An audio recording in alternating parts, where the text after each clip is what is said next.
নমস্কার বন্ধুরা, আজকে আমাদের দেখুন সকালে ব্রেকফাস্টে হচ্ছে এই কড়াতে সাদা তেল বসানো হয়েছে আর এই যে গরম গরম লুচি ভাজা হচ্ছে, ফুলকো ফুলকো লুচি। এটা আমাদের সকালে ব্রেকফাস্টে হবে। এর সাথে আলুর তরকারি, আলু ফুলকপির তরকারি হয়েছে এর সাথে। আর এই ফুলকো ফুলকো লুচি দেখুন এরকম ফুলে উঠেছে।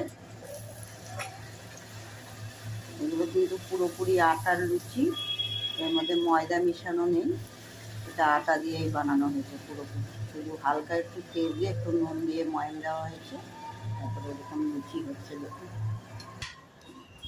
আলু ফুলকপির তরকারিটা দেখুন, এটা হচ্ছে কালো জিরে ফোড়ন দিয়ে হয়েছে, একদম কিছু মশলা নেই, কাঁচা লঙ্কা আর কালো জিরে দিয়ে তরকারিটা। একটু হালকা মিষ্টি দেওয়া আছে আর একটু নুন হলুদ, হালকা হলুদ আছে।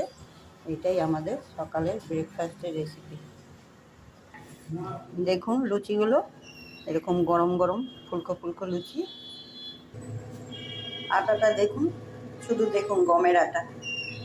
এটাকে কীরকম ছোটো ছোটো করে লেচি করে এটাকে লুচি করা হয়েছে, একদম একদম নর্মাল আটা যেরকম মাখা হয় সেরকম। এই দেখুন ব্রেকফাস্টে খেতে বসেছে ওই লুচি আর ফুলকপির তরকারিটা। এই যে আমাদের ঘরে সবাই এখন খাচ্ছে। তো মুখটা তোল একটু মনে, এটা আমার নাতি খাচ্ছে। এই দেখুন, খেয়ে বল কেমন হয়েছে। ভালো হয়েছে, হ্যাঁ দারুণ দারুণ হয়েছে, সবাই বলছে। এমনি করে একবার বানাবেন, কোনো মশলা তেল মশলা ছাড়া, একদম রিচ নয়, হালকা খাবার। এটা জল খাবার, এটা সকালে আমরা খাচ্ছি এখন সবাই। আমার ভিডিওটা যদি পছন্দ হয় তাহলে সবাই লাইক কমেন্টস শেয়ার করবেন, সাবস্ক্রাইব দিবেন। এখানেই কমপ্লিট করলাম আমার ভিডিওটা।